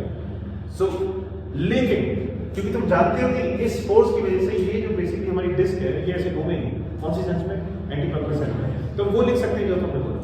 इसकी वजह से यहां पर जो टॉर्क होगा वो हो जाएगा r into T1 into k cap. ठीक है, r क्या है? डिस्टेंस यहां से टेंशन नीचे की तरफ है, डिस्टेंस का टेंशन के साथ में एंगल कितना बना है? तो r into T1 into k cap, इसकी वजह से टॉर्क आ गया। अब इसकी वजह से टॉर्क होता क्या है पता? यस, तो हम इसको सिंपली क्या लिख सकते हैं बेटा? r multiply by T2 into minus k cap is equal to क्या हो जाएगा, तुम बोल सकते हो moment of inertia into alpha, ये टोटल टॉर्क आ गया। इज इक्वल टू क्या हो जाएगा, mr²/2 इनटू अल्फा के बराबर। कैसे क्या समझ रहा है? एक काम और कर सकते हो, देखो हमारे पास कितनी वैल्यू है, तुम बोल सकते हो सर 3 हो गए, एक तो आपको टेंशन निकालनी है, एक T1 निकालना है, एक T2 निकालना है, तुम बोल सकते हो उसके बाद A निकालना है, एक अल्फा निकालना है। हम एक काम कर सकते हैं, वो ये कि हम अल्फा की जगह पे एक्चुअली क्या ले सकते हैं, देखो ध्यान से बात, A इज इक्वल टू क्या होता है, R इनटू अल्फा होता है। तो क्या करेंगे कि एक्चुअली अल्फा की जगह लिख देंगे A बार, क्लियर है, राइट? तो हम करते हैं इसे सॉल्व, सुनते रहते हैं बात को। ये क्वेश्चन ऐसे आ जाएगा, T1 minus of T2 into R is equal to mr² divided by 2, और अल्फा की जगह में क्या लिखते हैं, A बाय R के बराबर। क्या क्लियर है? ये इसलिए ना A बराबर था बेटा, तुम कोशिश करते रहो, मैं बताऊंगा। गर्ल्स में 3-4 बच्चे डाउट पूछने आते हैं, और बॉयज में से भी कुछ, तो अगर नहीं करोगे तो प्रॉब्लम होती है, पढ़ाई करनी पड़ेगी, दवाई खानी पड़ेगी, अगर एक्चुअली अपने आप को सेहतमंद बनाना है, चाहे कड़वी है चाहे मीठी है, प्रैक्टिस करते हैं, ठीक है? A बार अल्फा की जगह मैंने क्या दे दिया, A बार, अल्फा की जगह पे A बार डाल दिया वहाँ। अब ये होगी मान लो इक्वेशन नंबर 3, ये क्वेश्चन मान लो क्या होगी 1, ये होगी 2, ठीक है? एक काम करते हैं, T1 माइनस T2 पहले यहाँ निकाल देते हैं, ठीक? और वो कैसे करेंगे, देखो इसी क्वेश्चन कैसे लिख सकते हैं, T1 की जगह क्या लिख सकते हैं, m1 in bracket g minus, समझा? ये चीज वहां जाएगी, ये चीज यहां जाएगी, ठीक है? अब T2 की जगह तुम क्या लिख सकते हो, T2 की जगह तुम लिख सकते हो m2 in bracket g plus a, इसको ऐसे, इसको हम ऐसे लिख सकते हैं, क्लियर? हम एक काम करें कि T1 माइनस T2 अगर हम कर देंगे तो क्या आ जाएगा, अगर इसको इससे सब्ट्रैक्ट कर रहे हैं, सो बेसिकली ये चीज क्या हो जाएगी, T1 minus of T2 is equal क्या आ जाएगा, m1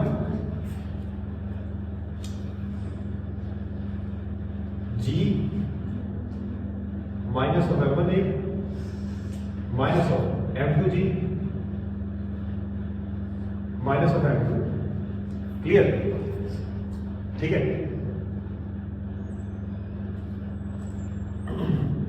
चला? तो मैं काम करते हैं, अब ये हटा देते हैं, तो क्या आ गया, m1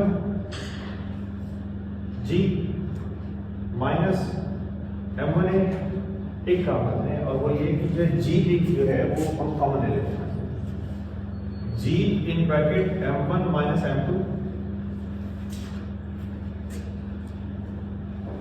minus of a into m1 plus m2 is equal m into r into a divided by, देखो जरा,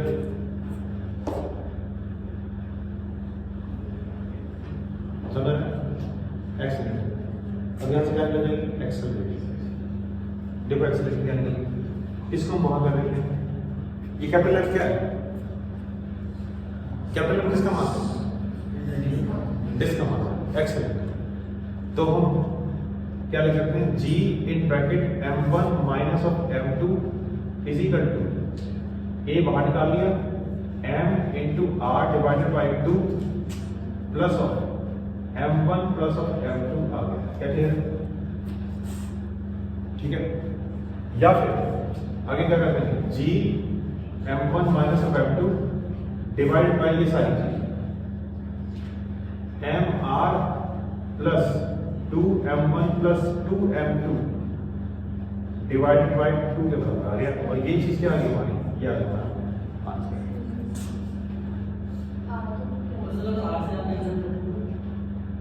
अगर हम आर से आर कैंसिल कर देंगे तो भी सही रहेगा, और हाँ तो m/2 आ रहा है यहाँ पे m/2, हम आर से आर कैंसिल कर देते हैं। अच्छा एक बात और भी, हमने यहाँ पे ना, ओके ठीक है, अगर हम आर से आर कैंसिल कर देते हैं फिर यहाँ पे आर चला गया, सही, फिर ज्यादा लिख लो।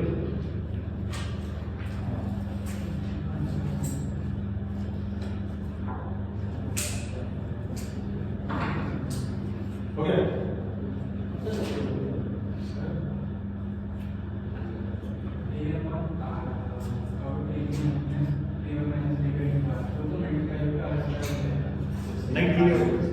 T1 minus T2 into R था और वहां पे आर था, तो एग्जैक्टली वो आर स्क्वायर हो गया, आर स्क्वायर कैंसिल तो हो गया। अच्छा ये जो है एक काम करते हैं ना, यहाँ पर एक्चुअली ये आर अरे T1 minus T2 into are यहाँ था, ये एम आर स्क्वायर बाई 2 अपन आर था ना ये, तो जब ये इससे करेंगे तो ये कैंसिल हो जाएगा ना, जब ये चीज इससे मल्टीप्लाई कर देंगे तो आर स्क्वायर कैंसिल हो जाएगा। वो तो ये कह रही थी एक्चुअली, कह रहे आपने जो ये जो चीजें काटी नहीं, कैंसिल अब नहीं सही आज थोड़ी ना आएगा, क्यों? क्योंकि है total force upon mass acceleration अगर है डायमेंशन ही गलत हो जाएगा, अगर हम आर वहां पे लिख रहे हैं। कितना टाइम हो गया? 50।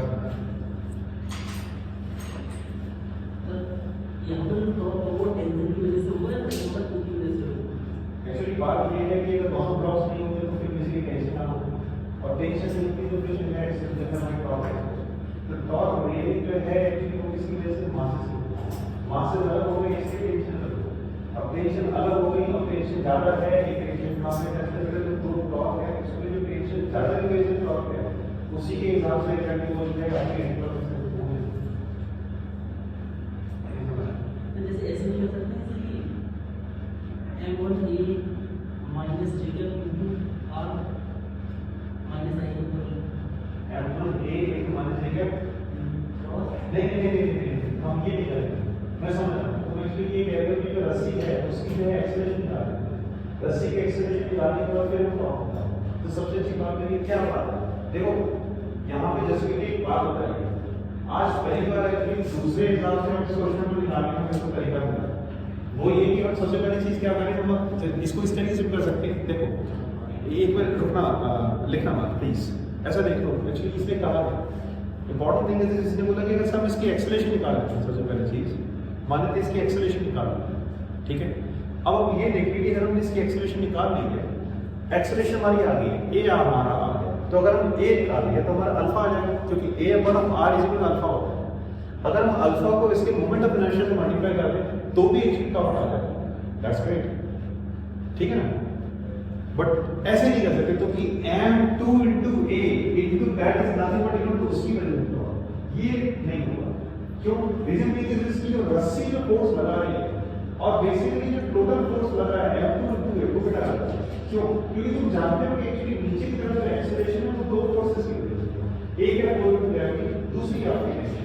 तो हम ये नहीं कह सकते कि बेसिकली जो नीचे की तरफ फोर्स है टोटल m1 into a या फिर m2 into a, m1 into a हमारा टेंशन की वजह से, तो रस्सी जितना फोर्स लगा रही है पुली को एग्जैक्टली कैसे मान सकते हैं, ऐसा करते हैं हम पुली, और ट्रांसफर वेलोसिटी जो पुली है उसमें ना हमने जो रस्सी जो है कील से ठोकी हुई, ये होगी पुली, और हमने क्या किया कि यहाँ पर और यहाँ पर जो रस्सी है उनको क्या किया, हमने कील से ठोक दिया। तो तुम ये फील करोगे कि रस्सी जो खींचेगी वही तो बेसिकली टॉर्क लगाएगी। सो जो रस्सी जो खींच रही है वो फोर्स है टेंशन फोर्स, और नीचे की तरफ जो फोर्स है जो टोटल लग रहा है फोर्स तो टेंशन से अलग है, तो गलत हो जाएगा। लेकिन तुम्हारी एग्जैक्टली चीज में एक चीज नहीं है, और वो ये कि एक्सेलरेशन अगर हमने निकाल दी फिर उस एक्सेलरेशन से हम अल्फा निकाल सकते हैं, फिर मोमेंट ऑफ इनर्शिया से मल्टीप्लाई करके टॉर्क हो जाएगा।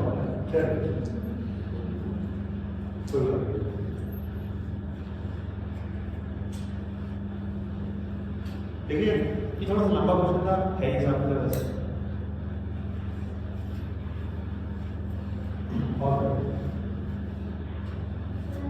ठंड लगे ना, मैं कुछ कहने वाला दर्द है कोई बात नहीं बेटा, ये पॉइंट 15 मिनट से चला ये बैठ गया, लग गया फैन चला रहा हूं, एसी चला अभी तो 15 मार्च के लिए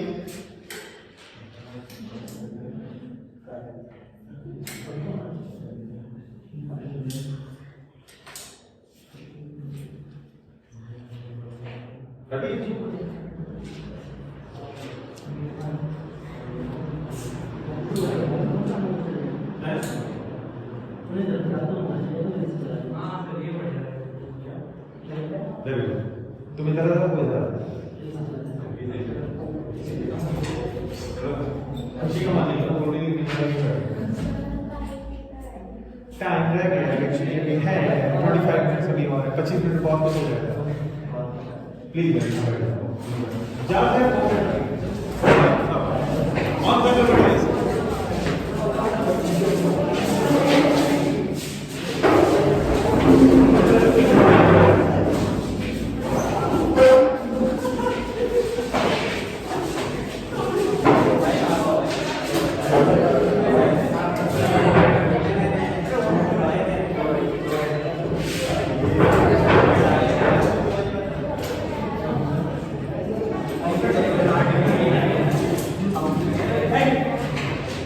बेटा ना क्या बात ये लिखिए नंबर ओके कल का एक्शन जसवीर कहाँ से आओ ठीक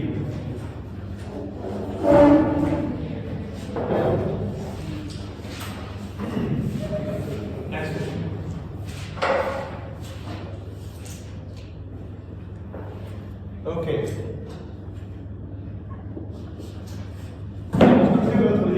हमारे पास में एक बीम बैलेंस है या फिर ऐसा मान लो एक झूला है ठीक है जिसमें बच्चे बैठते हैं ऊपर नीचे उसे बोलते क्या है सीसॉ शाबाश ये मान लो देख लिए कि ये जो है ये रॉड है इसका मास है कुछ ठीक है और यहाँ से लेके यहाँ तक की लेंथ है 1 मीटर सो ऐसा मान लिया कोई देख लीजिए कि ये लेंथ कितनी होगी 1 मीटर के बराबर होगी और ये सेंटर इस रॉड अब दो चीजें हैं जो कि एक्चुअली यहाँ पे खुशबू एक मान लो यहाँ पे है एक बच्चा बैठा हुआ है जिसका मास है m1 = 20 kg ठीक है शाबाश इसी तरीके से यहाँ पर एक बच्चा बैठा हुआ है उसका मास है m1 = 10 kg के बराबर क्या मास है सेम है नो सर क्या मास है यो सर अब बात ये है कि एग्जैक्टली कौन सा मान जाता है ये वाला मान जा रहा है कौन इंसान नीचे जाएगा जिसका मान जा रहा है ठीक है ना हमारे यहाँ पे हॉस्टल में एक लड़का था उसकी याद मुझे बहुत आती हर्षद वो था नहीं बोलता है जिसका मान ज्यादा है वो ऊपर जाएगा ना जो चीज एक्चुअली जो चीज भारी है वो टॉप अल्टीमेट ऊपर जाएगी नहीं बेटा वो धरती उसमें ज्यादा नीचे खींचेगी ठीक है तो ये नीचे जाएगा ये ऊपर जाएगा अगर ये नीचे जाएगा और ये ऊपर जाएगा तो ये बताओ कि एग्जैक्टली इस सिस्टम की सेंस घूमने की क्या क्लॉकवाइज क्या बात बहुत अच्छा इंसान तो एग्जैक्टली सिस्टम के घूमने की साइंस एक्चुअली क्लॉकवाइज हो जाएगी वेरी गुड अच्छा एक बात और बोलिए कि क्या इन दोनों की एक्सेलरेशन सेम होगी ये दोनों बराबर डिस्टेंस पे एक्चुअली यहाँ से तो क्या दोनों की एक्सेलरेशन सेम होगी शाबाश ओके वेरी गुड लेकिन दोनों की एक्सेलरेशन की डायरेक्शन अपोजिट होगी ये ऐसे था इसकी एक्सेलरेशन की डायरेक्शन जे कैप नहीं सॉरी माइनस जे कैप क्या कर रहे हो भवन और इसकी एग्जैक्टली एक्सेलरेशन की डायरेक्शन क्या होगी अपोजिट क्या क्लियर है बट मैप भी वो सेम होगा इसे लोगे शाबाश तो हमें क्या करना है यहाँ पर निकालना है अल्फा क्या होगा अल्फा कब निकालेंगे जब टॉप निकालेंगे ठीक है लेट्स स्टार्ट पहले ये बताओ कि यहां से यहां का डिस्टेंस क्या होगा यहां से यहां का ये तो पता होना चाहिए ये अगर एक है तो ये आधा होगा ये आधा है और इसके और घूम रहा है हमने टॉर्क का फॉर्मूला क्या बताया ऐसे मानो कि जरूरत टॉर्क का फॉर्मूला था r क्रॉस f r क्या है जिस पॉइंट से जिस पॉइंट के अबाउट कोई चीज घूम रही है इसके अबाउट घूम रही है ना यहां से वहां तक का डिस्टेंस लिखा जहां फोर्स लगा अब यहां पर फोर्स कहां लग रहा होगा नीचे की तरफ कितना लग रहा होगा 200 न्यूटन इनटू माइनस mg इसी तरीके से यहां पर फोर्स नीचे की तरफ क्या लग रहा होगा 100 न्यूटन इनटू माइनस mg क्या क्लियर है शाबाश तो हम ये देख लेते हैं एग्जैक्टली इन दोनों की वजह से टॉर्क की सेंस क्या सेम होगी यस सर या नो सर ये दोनों फोर्सेस की वजह से क्या टॉर्क सेम सेंस होगी नो सर ये जो चीज है इसको ऐसे घुमाएंगे खुद सोचो ऐसे घुमाया ना इस चीज ने इसको ऐसे घुमाया और इस चीज ने इसको ऐसे घुमाया इसकी वजह से यहां पे सेंस क्या है एंटी क्लॉकवाइज सॉरी क्लॉकवाइज और इसकी वजह से यहां पे सेंस क्या होगी एंटी क्लॉकवाइज क्या क्लियर? तो सेंस तो अलग होगी ना यार, दोनों की सेंस अलग होगी। अब इसकी वजह से यहाँ पे टॉर्क मान लो थोड़ी देर के लिए क्या है, इसकी वजह से यहाँ पे टॉर्क मान लो थोड़ी देर के लिए है माइनस ऑफ टाउ। वो क्या बोला मैंने? प्लस टाउ, सॉरी क्या बताऊं, इसकी वजह से यहाँ पे टॉर्क हो जाएगा प्लस टाउ, क्योंकि इसकी वजह से ये पूरी चीज कैसे घूमेगी, कोशिश करेगी ऐसे घूमेगी, भाई नीचे जाएगी ना। अगर ये नीचे जाएगी, इसको छोड़ दो, अभी सिर्फ किसी को देखो, जब ये इसका भार है, इसका मास कितना है 10 kg, ये नीचे जाएगी, तो इसकी वजह से ये चीज कैसे घूमेगी, एंटी क्लॉकवाइज साइड में। अब इसकी वजह से ये चीज कैसे घूमेगी, क्लॉकवाइज साइड में। एंटी क्लॉकवाइज साइड में मतलब टॉर्क क्या होगा, पॉजिटिव। तो टाउ टू टॉर्क किसकी वजह से, इसकी वजह से, क्या क्लियर? अब टाउ वन टॉर्क किसकी वजह से, इसकी वजह से, तो टाउ वन टॉर्क क्या होगा, नेगेटिव होगा, क्या क्लियर है? तो टोटल टॉर्क क्या आ जाएगा हमारा, tau one plus tau two के बराबर आ जाएगा, क्लियर है? चलो अब देखो ध्यान से सुनो, टाउ वन कितना आएगा, तो बोल सकते सर यहां से लेके यहां तक डिस्टेंस है आपका 1/2, क्या क्लियर है? मल्टीप्लाई में फोर्स कितना है, 200 है। कौन सी बेसिकली सेंस होगी जब यहां पे फोर्स लगेगा, टॉर्क की सेंस कौन सी होगी, क्लॉकवाइज होगी, लॉजिकल बात है। तो हम क्या लिख देंगे, माइनस की सेंस। इसी तरीके से एग्जैक्टली इसकी वजह से यहां पे टॉर्क क्या लगेगा, तो बोल सकते हो ये हो जाएगा सर 1/2 मल्टीप्लाई बाय 100 इंटू क्या हो जाएगा, ठीक है हो गया। तो ये हो गया हमारा क्या, टाउ, ये हो गया क्या, टाउ टू, ये क्या होगा, टोटल टॉर्क। अब एक बात बताओ आपकी, एक्चुअली इसके अबाउट मूवमेंट ऑफ इनर्शिया कितना होगा। देखो टॉर्क इज इक्वल टू क्या होता है, टॉर्क इज इक्वल टू होता है movement of inertia into alpha. कितनी चीजें हैं जिनका मूवमेंट ऑफ इनर्शिया आपको इस पॉइंट के अबाउट लेना पड़ेगा, एक चीज है कि दो चीजें कि तीन चीजें, तीन चीजें है ना, क्योंकि तीन ऑब्जेक्ट्स हैं, तीनों के मास हैं। रॉड का मूवमेंट ऑफ इनर्शिया उसके सेंटर से अगर एक्सिस पास हो रहा है तो क्या होता है, ml²/12। एक्सीलेंट। अब ये दोनों पॉइंट ऑब्जेक्ट हैं, दिख रहे हैं आपको, पॉइंट ऑब्जेक्ट का मूवमेंट ऑफ इनर्शिया क्या होता है, तो अब हम क्या करेंगे कि यहां पर ml²/12, इसका मास कितना है, रॉड का मास, आप सॉरी मैं देना भूल गया, इस रॉड का मास मान लो आप थोड़ी देर के लिए कैपिटल M बेटा, और ये किसके बराबर है 10 के, तो क्या हो जाएगा, तो मुझे लगता है सही हो गया आपका 10/12 mr²/12, कैसे होगा, ये हो गया इसका मूवमेंट ऑफ इनर्शिया रॉड का। अब इसका मूवमेंट ऑफ इनर्शिया इसके अबाउट क्या हो जाएगा, तो मुझे सकते हो m into 1/4, m into r², यहां से लिखा है क्या 1/2, कैसे होगा, प्लस ऑफ इसकी वजह से यहां पे क्या हो जाएगा, मूवमेंट ऑफ इनर्शिया 20 इंटू 1/4। ये सारा मूवमेंट ऑफ इनर्शिया आ रहा है, तो हम इसको ब्रैकेट में लेके किससे मल्टीप्लाई कर लेंगे, अल्फा से। ये वाली क्या आ गई, एंगुलर एक्सीलरेशन, कैसे होना है, क्लियर, वेल। अब निकाल लेते हैं, ये कितना आ रहा है 100, ये कितना आ रहा है 50। अगर ये 100 आ रहा है, 50 आ रहा है, ये पूरा क्या आ गया, तो हो सकता है ये आ जाएगा 50 इंटू माइनस के, क्या करें, ठीक है। अब हम ये देख लेते हैं ये कितना आ जाएगा, 10/12 प्लस 10/4 प्लस 20/4, ये कितना होगा हमारा 2.5, ये कितना होगा हमारा 5 प्लस 2.5 कितना होगा 7.5 plus of 10/12 is nothing but equal to क्या आ गया हमारा अल्फा आ गया। कैसे समझा, ऑनेस्टली बात करना, नहीं आया तो मैं वो बता दूंगा, सचिन क्या बात है, तो तुम क्या देख रहे हो हमारे क्वेश्चन में, तुम बोल सकते हो हमें टॉप निकालना आना चाहिए, और हमें इस बात की से कमी होनी चाहिए कि है कौन से फोर्स के लिए फोर्स फाइंड आउट करना होगा, देख रहा है मजा आ गया, ठीक है, इससे प्लान एक्चुअली कैसे है बहुत तो ये एक बात है ना, मैं काम करती हूं इसको खोल के इसका जो ये वेक्टर है वो मान नहीं सकता, इसका वो सब और नहीं है ये एक मिनट देखा कितना होगा, अब मैं क्या होगा इसको खोल के अगर ये तो बताओ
नेक्स्ट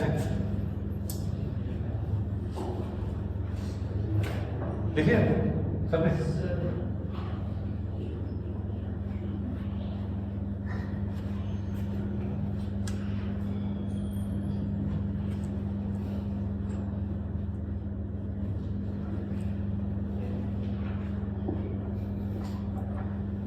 मानो फिर देखिए कि एक है सीढ़ी। तुमने अपने घर में कभी पुताई की है? पेंटिंग? वेरी गुड, शाबाश। तो ये है रस्सी, सॉरी आप सॉरी, सीढ़ी सीढ़ी, ये सीढ़ी है। नमन ध्यान देना, ये मान लो ये सीढ़ी है, इसका कुछ मास है, यहां से लेके यहां तक इसकी लेंथ है L, ठीक है, लेंथ हो गई है। मान लो थोड़ी देर के लिए ये जो चीज है ये है इसका centre of mass, mass M है। नीचे की तरफ फोर्स क्या लगेगा? M G के बराबर नीचे की तरफ फोर्स लग जाएगा। समझ आ रहा है? ये रुकी हुई है, घूम नहीं रही। अगर ये नहीं घूम रही है तो टॉर्क क्या होगा? 0 x। अब सुना था, हम क्या करेंगे कि अलग अलग जगह पे टॉर्क निकाल के इसको 0 के बराबर कर देंगे। प्लीज ध्यान सुनो, ये सेंटर मास है, फोर्स ऑफ ग्रेविटी नीचे लग रहा है, ठीक है, सब एक्सीलेंट। ये जो हमारी सीढ़ी है लेटर, इसका एक एंड देखो, यहां से समझना बहुत इंपॉर्टेंट है एक्चुअली इन सब चीजों, वैसे क्वेश्चन दिया। इसका एक एंड ये वाला, इसके साथ में ऐसे लग रहा है, मैं थोड़ा सा बड़ा बना देता हूं। ये चीज है, ये चीज, और ये मान लो देखिए ये है इसका एंड, ये चीज इसके बाद क्या, तो ये सरफेस से नॉर्मल क्या होगा? ऐसे, ठीक है, राइट। एनदर थिंग, और वो ये कि अगर हम इसको ले लें थोड़ा सा बड़ा है, और ये है हमारी लेटर का एक है, तो मैं क्या करता हूँ पहले कि एक्चुअली मैं ये सोचता था कि ये जो रस्सी है, अच्छा ये जो सीढ़ी है वो ऐसे फोर्स लगाए, नो, इसका नॉर्मल क्या होगा? ये। सो एक्चुअली ये चीज इस पे फोर्स कहां से लगेगी? इस तरह, इस बात पे, ठीक है। तो इसने इस पर फोर्स कहां लगाया? इसने इस पर फोर्स लगाया ऐसे। ये मानो थोड़ी देख लीजिए, ये नॉर्मल रिएक्शन है N2। ये मानो थोड़ी देख लीजिए कि ये नीचे से ऊपर की तरफ जो नॉर्मल रिएक्शन है इसे हम क्या मान रहे हैं? N, ठीक है, वेरी गुड। तो इस रस्सी, सॉरी, इस सीढ़ी पर जो वर्टिकल डायरेक्शन फोर्स लग रहे हैं वो कितने हैं? 2, एक है mg, एक है N2। ये रुकी हुई है, चल नहीं रही है। अगर चल नहीं रही है इसका मतलब ये दोनों फोर्सेस क्या होंगे? बराबर हो, नेट फोर्स 0 है। सो हम क्या ले सकते हैं यहाँ? इक्विलिब्रियम का केस है, हम लोग ऐसे ले सकते हैं कि N2 इज इक्वल टू क्या हो जाएगा हमारा? mg के बराबर हो जाएगा। क्या किया? ये चीज इसके बराबर हो जाएगा। एक बात, अगर यहां पे फ्रिक्शन नहीं होता, हमारे घर में काफी लोग फिसल के गिरे, नीचे पानी पड़ा हुआ था, और ये जो चीज है, ये दीवार है, इस सीढ़ी पर जो फोर्स लगा रही है दैट कर, तो अगर इस पर फोर्स नीचे से कुछ नहीं लगा तो ये सीढ़ी एक्चुअली क्या होगी? फिसल जाएगी। तो इसका मतलब ये है कि नीचे से एक फ्रिक्शन फोर्स लगना चाहिए जिससे ये सीढ़ी रुकी। एक बात मान लो थोड़ी देर के लिए कोएफिशिएंट ऑफ फ्रिक्शन है म्यू, तो मुझे ये बताओ कि इस डायरेक्शन में फ्रिक्शन फोर्स कितना लगेगा? म्यू इनटू नॉर्मल रिएक्शन, और नॉर्मल रिएक्शन किसके बराबर है? ये mg के बराबर। तो तुम बोल सकते हो कि एक्चुअली जो ये हमें फ्रिक्शन फोर्स लग रहा है वो जो सर ऊपर फोर्स लग रहा है उसके बराबर है। तो तुमने क्या लिखा? तुम बोल सकते हो हमने दो इक्विलिब्रियम देखे। इक्विलिब्रियम मतलब क्या होता है? Net force. एक तो हमारा y एक्सिस के अकॉर्डिंग इक्विलिब्रियम, ठीक है, n1 किसके बराबर है? mg के बराबर। इसी तरह से हमने x एक्सिस के अकॉर्डिंग इक्विलिब्रियम देखा कि n2 जो लग रहा है फोर्स वो नीचे फ्रिक्शन फोर्स के बराबर। क्या किया? सो हम एक काम कर सकते हैं, वो ये जिससे n1 है, यहाँ पे ये क्या हो गया? n1। सो हम एक चीज कर सकते हैं, वो ये कि n2 इज इक्वल किसके बराबर हो जाएगा? म्यू मल्टीप्लाई बाय n1 के बराबर। क्या किया? ठीक है, राइट। या फिर हम कैसे लिख सकते हैं? n2 is equal to mu into mg। क्या किया? समझा? देखो सुना ना, हम इस सीढ़ी के किसी भी पॉइंट पर टॉर्क निकाल सकते हैं, किसी पॉइंट। अच्छी बात सर ने बड़ी अच्छी बात करी। उन्होंने क्या किया है कि अपने जो क्वेश्चन है जो कि एक्चुअली उन्होंने खुद ही सॉल्व किया, उसमें उन्होंने टॉर्क क्या लगा है, यहाँ पे लगा है। बट तुम्हारा मन है तुम कहीं पर भी एक्चुअली टॉर्क लगा सकते हो। टोटल टॉर्क क्या आ गया, 0। देखो बेटा कुछ फोर्सेज लग रही है ना यहाँ, एक फोर्स यहाँ लग रही है, वो फोर्स क्या है, v into L, मैं ऐसे लिख देता हूँ, ठीक। 1 2 3 4, इन चारों फोर्सेस की वजह से टॉर्क किसी भी पॉइंट पे क्या होगा, 0। इस सीढ़ी के ध्यान से प्लीज, बहुत इंपॉर्टेंट तुम्हारी क्या है, ठीक है। सबसे बड़ी दुख की बात पता है क्या होती है, 16 17 18 ईयर्स की एज में हम बहुत ज्यादा लाइफ का एक्सपीरियंस नहीं होता है, तो हम सोचते हैं ठीक है जो भी हो जाए, हम बहुत ज्यादा सीरियस नहीं होते। जब मेरे बराबर एज आती है, फॉर एग्जाम्पल योर फादर, उनकी या फिर मदर, तब एक्चुअली उन्होंने ज्यादा सीरियस की रहती है, तो वो पता क्या बोलते हैं कभी भी कि अगर हम रियली और ज्यादा फाइट करते तो पता नहीं क्या हो जाता। आप ये चीज सुन लोगे सबसे, ये चीज अपने में ला के रखो कि यस अच्छी तरीके से सीरियसली पढ़ाई करेंगे, सोचेंगे, समझेंगे और डेफिनेटली करेंगे। मेरा कहना यहाँ पे ये है कि किसी भी पॉइंट पे, इस सीढ़ी के किसी भी पॉइंट पर नेट टॉर्क क्या हो जाएगा, 0। लेकिन हम 3 पॉइंट लेंगे, क्योंकि वो 3 पॉइंट के बारे में जानते हैं जहां हम नेट टॉर्क 0 निकाल सकते हैं। सुना ना, एक पॉइंट है ये पॉइंट, इसको मानते हैं C1, ठीक है। एक पॉइंट मान लो ये पॉइंट हो गया C2, और एक पॉइंट हो गया ये पॉइंट हो गया C3। अब एक चीज बताओ मुझे, ऐसा कौन सा पॉइंट आप लोगे जिस पॉइंट पर जो टॉर्क लग रहा है अलग अलग फोर्सेस की वजह से वो सबसे कम आ रहा है? ऐसा कौन सा पॉइंट है, ऐसे कौन सा पॉइंट है जिस पॉइंट पर दूसरे जो फोर्स है जिनकी वजह से टॉर्क लग रहा है वो कम है? C2 पे सबसे ज्यादा है। ध्यान सुनो, देखो C2 पॉइंट पर अगर हम टॉर्क निकालेंगे तो इसकी वजह से फोर्स 0 हो जाएगा। जिस पॉइंट पर हम टॉर्क निकालना चाह रहे हैं उसी पॉइंट पर अगर फोर्स लग रहा है तो उस फोर्स की वजह से टॉर्क नहीं है।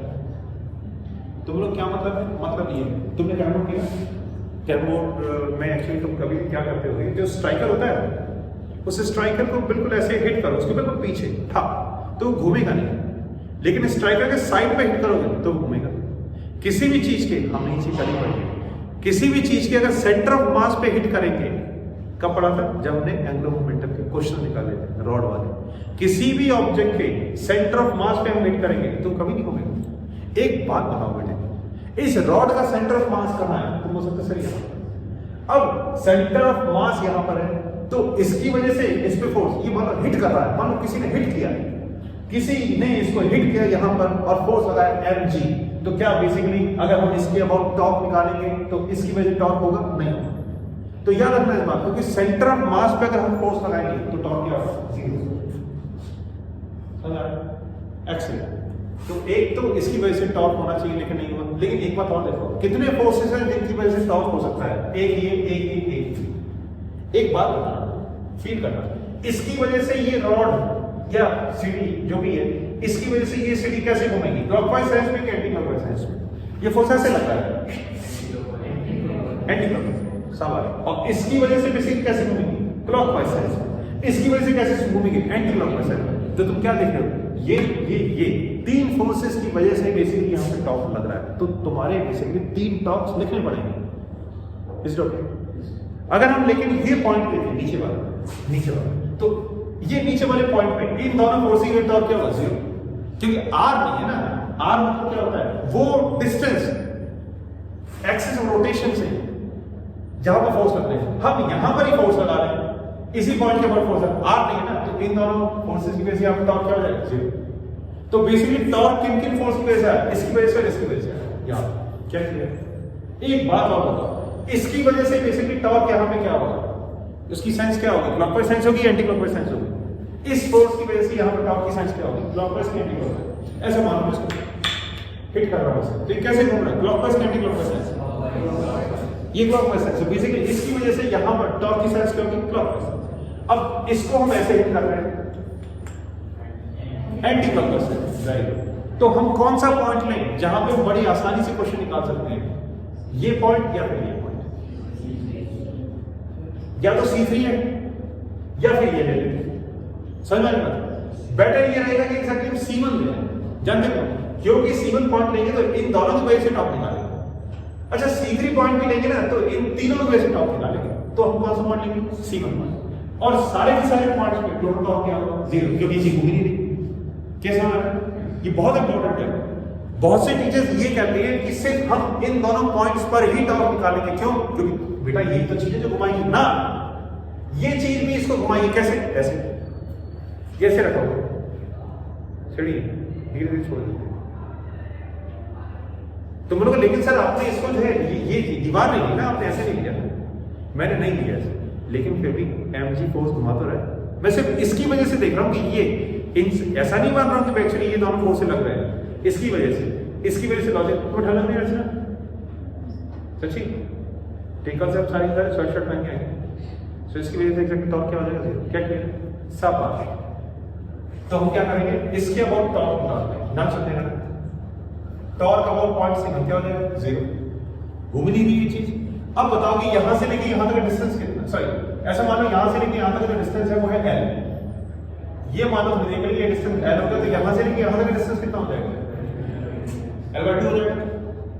अगर ये डिस्टेंस l/2 हो गया, अब ये बताओ कि इसकी वजह से टॉर्क की सेंस क्या होगी और टॉर्क क्या लगेगा यहां पे?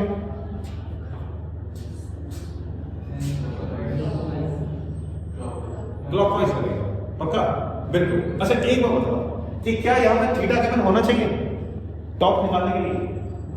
यस, विदाउट उसके तुम टॉप नहीं निकाल सकते। तो मान लो फिर देखिए ये जो चीज है वो क्या होगी? थीटा। अब एक बात बताओ, mg के कितने कंपोनेंट हो जाएंगे? 2 हो जाएंगे ना इस थीटा के हिसाब से। एक हो जाएगा ये वाला कंपोनेंट और एक हो जाएगा ये वाला कंपोनेंट। अगर हम ये मान लेते तो देखिए कि ये जो चीज है वो mg है, तो एक तो हो जाएगा ये वाला कंपोनेंट, एक हो जाएगा ये वाला कंपोनेंट। mg का कौन सा कंपोनेंट है जो कि यहां पे टॉप लगाएगा? mg sin थीटा या mg cos थीटा? हैं? mg cos theta, sin theta नहीं लगा। अगर हम जानते हैं टॉप वाले फॉर्मूले में एक्चुअली जो साइन आता है, लेकिन हमें ये देखना है कि यहां पर कौन सा फोर्स इससे परपेंडिकुलर होगा। इस लाइन से जो फोर्स परपेंडिकुलर वही टॉप लगाएगा। तो आप ये बोल सकते हो सर इसकी वजह से यहां पर जो टॉप लगा वो हो गया आपका l/2 into mg cos theta के बराबर। क्या समझ? l/2 यहां से लेके अपना डिस्टेंस mg cos थीटा, इसका ये वाला कंपोनेंट क्या हो जाएगा? mg cos theta. क्या क्लियर? ये वाला टॉप करने में कौन सा बताया था? कौन सी सेंस थी इसकी? माइनस के कैप क्लॉकवाइज सब। अब ये बताओ कि इसकी वजह से बेसिकली टॉर्क क्या होगा? तो तुम क्या बोलना था बोलेगा? तुम बोलना पड़ेगा कौन सा? अब इससे ये इसका जो फोर्स है परपेंडिकुलर होना चाहिए। यार अगर ये एंगल थीटा पे है तो क्या होगा? थीटा होगा। तो n2 का ये वाला कंपोनेंट क्या हो जाएगा? n2 cos theta. और n2 का ये वाला कंपोनेंट क्या हो जाएगा? n2 sin theta. तो कौन सा कंपोनेंट n2 का हमारे टॉप के लिए रिस्पांसिबल होगा? n2 sin theta. शाबाश। अब n2 sin थीटा की वजह से यहां पर टॉर्क की सेंस क्या होगी बेटे? एंटी क्लॉकवाइज होगी। तो ये बताओ कि अब एक्चुअली n2 sin थीटा की वजह से टॉर्क की इक्वेशन क्या होगी? l into l हो जाएगा ना साइन डिस्टेंस, l into क्या हो जाएगा? into n2 sin theta into कौन सा क्या हो जाएगा बेटे? k क्या हो जाएगा? अब ये दोनों टॉर्क मिला के एग्जैक्टली क्या हो गए? सेम हो गए मैग्नीट्यूड वाइज। सो देयरफॉर हम क्या लिख सकते हैं? l into mg cos of theta by 2 is equal to किसके बराबर हो गया? l into n2 sin of theta के बराबर। क्या क्लियर है? खत्म बात। तुमने क्या देख लिया बेटा? तुम बोल सकते सर हमने ये देख लिया कि किस पॉइंट के अबाउट टॉप निकालेंगे सो दैट एक्चुअली जल्दी निकाल पाएंगे। किसी पॉइंट के अबाउट टॉप निकाल सकते हैं, ठीक है। अब तुम्हारा काम एक है, तुम इस पॉइंट के अबाउट टॉप निकालना, ठीक है। Top about point C2 total निकालने का कितना होगा ये लिख लो, फिर वो निकालो।